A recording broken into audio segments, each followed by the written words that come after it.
कहते हैं कि जो मल्लिकार्जुन भगवान का दर्शन कर लेता है उसको और उनका पूजन कर लेता है, कहते उसको माता के गर्भ में पुनः नहीं जाना पड़ता है। ऐसी महिमा है। जननी गर्भ संभूतम कष्टम नापनोति वै पुनः। धन धान्य समृद्धि प्रतिष्ठा आरोग्य जो चाहे सो मल्लिकार्जुन भगवान की सेवा से प्राप्त हो जाता है। हम लोग तो जब मल्लिकार्जुन भगवान का दर्शन करने गए तो बड़ी कृपा हुई। कोई उत्सव चल रहा था, दक्षिण में उत्सव खूब होते हैं और दक्षिण के मंदिरों में बड़ी मर्यादा है, वहाँ सब लोग मंदिर के भीतर प्रवेश नहीं करते, बाहर से ही राम राम हो जाती है। पहले तो उत्सव में सम्मिलित रहे, मन में बड़ा भाव था कि भगवान निकट बुलावें, भीड़ बहुत थी। भोले बाबा की कृपा समझो। एक अर्चक महानुभाव आए, बोले स्वामी जी कहाँ से? वृंदावन से। तो शिला कपड़ा तो हम लोग पहनते ही नहीं। तुरंत बोले आप और एक दो संत जा सकते हैं, कोई बात नहीं। उन लोगों के साथ चले गए भीतर। अब वहाँ पूजा क्या करें, जल तो था नहीं, क्यों इतनी भीड़ में वो था, वो यहाँ जल चढ़ता नहीं, भीतर जा नहीं सकते। वो ठाकुर जी की बड़ी लीला है। वृंदावन की ठाकुर जी की जो गैया हैं उनका सुंदर घी, एक कमंडल भर के घी था। वो घी तो इसलिए था कि हवन करना तो घी और बाहर का तो घी तेल लेना नहीं है। मैंने कहा चलो ये बहुत अच्छा हुआ, घी का अभिषेक करने से दूध दही सब उसी में आ गया। घी से ही तो सब, दूध से ही तो सब बनता है, घी तो अंतिम सार वस्तु है। और घृताभिषेक की बड़ी महिमा भी है। तो फिर पूरा कमंडल भर के घी नमस्ते रुद्रमन्यव उतो तेखवे नमः करके सब उनको अर्पित कर दिया गया। तो भगवान शिव बड़े दयालु हैं, वे खूब ठाकुर जी की कृपा से अनुभव होता है। जहाँ जहाँ आप अपने हृदय में तनिक सद्भाव लेकर के पहुँचो। महाराज जी लिखा है रुद्रस्त्वात्मा शरीरणाम, भागवत जी में लिखा है रुद्र प्राणियों की आत्मा है। आपकी आत्मा में जो भाव होगा उसको भगवान शिव अवश्य पूर्ण करते हैं। दास को तो ऐसा विश्वास है, ऐसा अनुभव है, अवश्य पूर्ण करते। हाँ, ठाकुर जी थोड़ा ठोक बजा के नहीं देखेंगे तो ठीक नहीं, थोड़ा ठोक बजा के तो देखेंगे, परिस्थिति भी विपरीत आ सकती है। लेकिन आप थोड़े पक्के बने रहो उनकी कृपा से तो बस काम बन जाएगा। अमरनाथ बाबा का दर्शन करने गए स्वामी जी, वो शायद सन 2000 की बात होगी या उससे एक साल पहले की हो सकती है।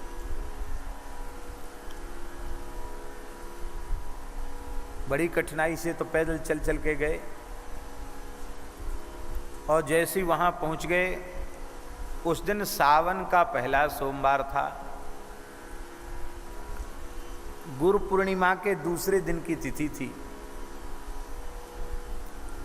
उसी दिन सावन आरंभ भी था और सोमवार भी था। बड़ी भारी भीड़ और वहां घोषणा होने लग गई कि यहां टापू पर भीड़ अधिक हो गई है, वापस हो जाओ, वापस हो। जबरदस्ती पुलिस सबको वापस करने लगी। हमारे साथ जो लोग थे सब परेशान तो थे ही, पानी ऊपर से गिर रहा था, ठंड तो वहाँ खूब है ही है, सब ठिठुर रहे थे। हमने कहा भाई अब मरना हो चाहे जीना हो, हम तो अब यहाँ आ गए, अब नीचे उतर जाएंगे तो लौट के द्वारा आएंगे नहीं, और द्वारा यहाँ आवें इसमें बड़ी कठिनाई। इसलिए मरें चाहे जिएं, भगवान के भरोसे छोड़ के आप लोग चले जाइए। हम तो यहीं, हम नहीं जाएंगे, पक्का निश्चय हम नहीं जाएंगे।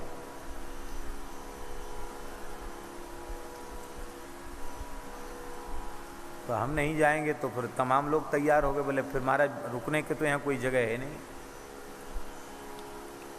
हमने कि जो भी हो रुकने की जगह हो ना हो, खुले आकाश के नीचे रहेंगे। आज दर्शन नहीं होगा, कल दर्शन करेंगे। भीड़ बहुत हो गई थी।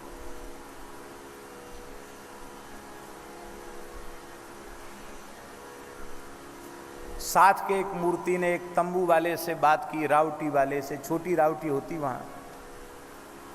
उसने मुंह मांगे पैसे बताए, बोले कोई बात नहीं, चाहे जितना पैसा ले लो, रुकने के लिए छाया तो मिल जाए। वहां जब गए तो उसमें 11 आदमी पहले से बैठे थे, पैर रखने की जगह ही नहीं थी। और अग्रिम कुछ पहले ही ले लिए थे पैसे, वहां रुकने की जगह नहीं थी। अब सब घबरा गए, बोले अब तो चलो, मौसम खराब हो गया, चलो। भाई अब हम तो नहीं जाएंगे, सब परेशान, अब आपको छोड़ के कैसे चले जाएं। इसी समय एक फौज के अधिकारी आए, बोले यहाँ क्यों खड़े हो, आप लोग जाइए, नीचे जाइए, पंचतरणी में जाइए,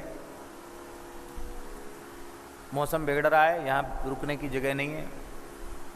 हमने कहा भाई देखो, हम लोग बाबा जी हैं, घर परिवार तो छोड़ दिया है,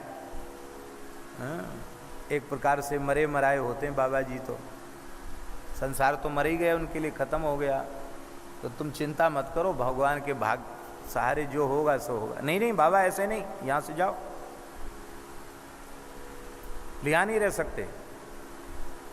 थोड़ी देर गया, ये कह करके बोले चले जाना है यहाँ से, खड़े मत हो यहाँ। थोड़ी दूर गया, फिर लौट के आया, बोला देखो जो विशेष VVIP मार्ग है, एक है, और उससे कोई मान लो मुख्यमंत्री, प्रधानमंत्री, राष्ट्रपति आना चाहें तो वो जा सकते हैं, और फौजी लोग दूसरे आम जनता के लिए नहीं है। आप अकेले जा सकते हैं, और तो कोई बात नहीं, आप अकेले चलिए, मैं आपको ले चलता हूँ। तो मैंने कहा आप इतने परेशान क्यों हो रहे हैं, अब ये इतने लोग हमारे संग हैं, अब इनको छोड़ के हम भोले बाबा के पास चले जाएंगे तो इनके मन में कितनी पीड़ा होगी, तो इनको पीड़ा पहुंचा के हम दर्शन करें, ये भी अच्छी बात नहीं, आप निश्चिंत रहो, हम यहीं हैं। फिर चला गया, फिर थोड़ी देर बाद आया, बोला कितने लोग हैं, हमने कहा 10-11 लोग हैं। बोले देखो उससे फिर एक मूर्ति ज़्यादा चलेगा नहीं, कि अलग से ले गया, और महाराज जी ले गए गुफा में, लगभग आधा घंटे रुके। जहाँ लोग कई कई घंटे लाइन में लगने के बाद, 1 मिनट तो बहुत है, 2-4 सेकंड के बाद हाथ पकड़ के बाहर वहाँ भीतर बिठा दिया, लगभग आधा घंटे पवित्र गुफा में बैठने का। ये क्या है, ये क्या कोई सिफारिश नहीं, कोई जान पहचान नहीं, ये क्या है, यह केवल और केवल भगवान शिव का अनुग्रह है।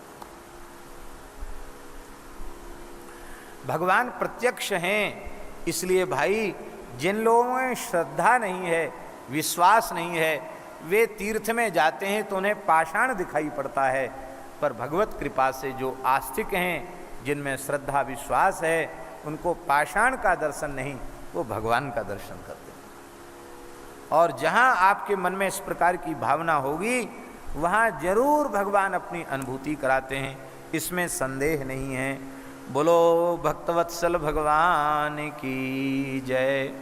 ज्योतिर्लिंगम द्वितीयं च प्रोक्तम मल्लिक संगीतम, दर्शनात् सर्व सुखदम कथितम लोक हेतवे। बोलो मल्लिकार्जुन भगवान की जय।